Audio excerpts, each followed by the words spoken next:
Last week was a crazy week in the history of football. The Super League got announced, the teams got involved, and later that week all of the teams decided to step out of the European Super League. But in the midst of all that was happening, the Uefa announced the new Champions League format. And in this video we will quickly delve into what this new Champions League format is, when it starts, what it will look like, and what the teams think of this and what the players will think of this. So let's get right into the video and look at the new Champions League format. When all the news of the new Super League started to dawn on everyone and started unraveling, behind the scenes there was also the announcement of a new Champions League format. And we didn't really get the chance to talk about it in detail because everyone was talking about the Super League. The Super League was the main talking point. This was good for UEFA because this new Champions League format would also most likely have not been very popular. The main consensus has been on targeting the Super League teams, and UEFA has been speaking out against the Super League teams with full force. Seferin, the chief of the UEFA, has been talking to the teams of the Super League and last week threatened with severe consequences if they went ahead with the European Super League. And now the UEFA announced this new Champions League format, which is set to start from the 2024 season. And we will quickly check what this Champions League format will look like first. So the pivotal change in the reforms announced by the UEFA Executive Committee after its meeting on the 19th of April is the departure from the 32 group stage UEFA Champions League format. So the group stage format in the round where 32 teams compete will be gone from the 2024 season. The present Champions League season begins with participants divided into 8 groups of 4, which is the current system that we use. From the 2024-25 season, there will be a single league made up of all 36 competing clubs. This will give 4 more sides the opportunity to compete against the best clubs in Europe. Under this new format, teams in the UEFA Champions League will play a different set of matches. They will face fixtures against 10 different teams, half of them at home and half of them away. This gives the opportunity for clubs to test themselves against a wider range of opponents according to UEFA, and also raises the prospect of fans seeing the top teams go head to head more often earlier in the competition. The new format should mean that there is more to play for, right up until the final fixture, according to UEFA again. So there is 4 more spots open for teams to get into the UEFA Champions League. How will these slots be allocated to teams trying to enter the competition? So slot 1. One of the additional places will go to the club ranked 3rd in the championship of the UEFA Association in 5th position in the UEFA rankings, which currently is France. Slot 2, another, will be rewarded to a domestic champion by extending from 4 to give the number of clubs qualifying via the so-called championship path. And 3 and 4 awarded to the 2 clubs with the highest club coefficients that have not qualified automatically for the Champions League after the league stage, but have qualified either for the Champions League qualification phase or the Europa League or the Conference League. So what happens after this league stage? The result of each match will decide the overall ranking in the new league, with 3 points for a win and 1 for a draw still applying as in the current stage. While the top 8 teams will advance automatically to the round of 16, those sides placed between 9th and 24th will enter a playoff round. Those who finished between 9th and 16th will be seeded in the playoff draw, meaning they will face a team placed 17th to 24th, with home advantage in the second leg match. Teams who finish 25th or lower will be eliminated with no access to the UEFA Europa League. The 8 clubs who prevail in the playoffs will then progress to the round of 16, where they will each face one of the top 8 finishers. And after the round of 16, the format will continue in its current form. This entire format will also be copied for the UEFA Europa League and the UEFA Conference League, which is being introduced in 2021. This Champions League system is also being referred to as the Swiss style system. So what are some pros of this system?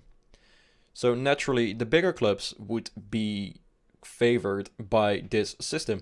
For example, one of the slots that I was talking about, slot 3 and 4, are being allocated to teams that finish outside the top 4 in one of the big leagues. This season's Serie A season is proving very interesting for Juventus mainly. In the chance that Juventus might finish below the top 4, they would still be granted a place inside the Champions League by one of these slots because their coefficient is so high. And simply from a football purist's perspective, there's a lot more big games on before Christmas. Every team has maybe played each other a few times, and for the lovers of the big clubs and the big games, this system could prove amazing to watch a lot of big teams face one another early on in the season. So now on to some cons. And the first thing is, for example, you're a big team, let's say Manchester United. You're ranked highly in the UEFA coefficient. If you qualify for the new Europa Champions League, you're likely to play lower qualified teams, such as some Eastern European teams like Shakhtar Donetsk, Dinamo Zagreb, or PSV Eindhoven, or maybe a lower ranked team that got in from Spain or Italy. If you're Leicester City, for example, who've been doing well, they have a poor UEFA coefficient, so they have lower European prestige. This will mean that they're more likely to play Barcelona, Juventus, Real Madrid, the big teams. So this doesn't seem very fair. This Swiss-style system doesn't seem fair at all. This is dragging the elite further and further away from the rest. The Swiss-style system is used in sports, such as chess, where players are ranked based on talent. It doesn't really translate into an industry where the biggest factor to who the biggest players are is money. And in their statement on the new Champions League format, the UEFA is calling for a lot more competitive games. But then there's this idea floating around. The top 8 sides qualify for the next year's tournament. Basically means you can qualify for the Champions League before Christmas by beating 5 poor teams from across Europe. There's talk of these top sides not being allowed to buy players from each other too, forcing European football into 2 brackets, those who play for the best and those who don't. And then, for example, there's Arsenal, a team that haven't played Champions League football since 2017. Do they deserve to be thrust back into the Champions League based on their history and consistency in the Europa League? Or should they have to finish in the top 4 like everyone else? Even the most diehard Arsenal supporter would have to admit that the lesser is far fairer. Even the same thing with the Super League. Why do they have the right to be admitted into a Super League? And then there goes the question as well, why do England, Spain, Germany, France and Italy have the right to have 4 teams representing them in Europe? This is a problem that is not being regarded by the rest of the world and UEFA. The Champions League hasn't been the Champions League since the format changed in 1990s. So in my humble opinion, the Champions League hasn't been the same since it changed in 1992. When it was actually the Europa Cup 1, the real Champions League, where the champions of Europe competed against one another, not the number 4 of Italy against the number 3 of England.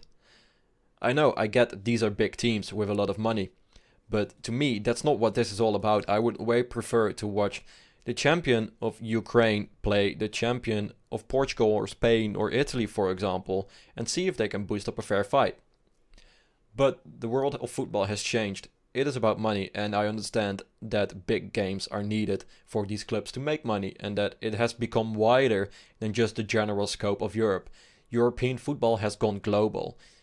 Fans are everywhere around the world. Liverpool FC have fans in China, South Africa, Mexico, Brazil, and the clubs need to accommodate for these fans nowadays too. So, the players, for example, do they want more matches? The simple answer would be no, they do not want more matches. They do not want a Champions League reform. After the Super League debacle, the Champions League reform is also not the system that we want, that players want, that local fans want, but it's the system that UEFA wants. It's the system that club directors want. It's the system that will generate the most money, which nowadays, sadly, is the most important factor in decision making in the UEFA and FIFA. So thank you very much for watching this video.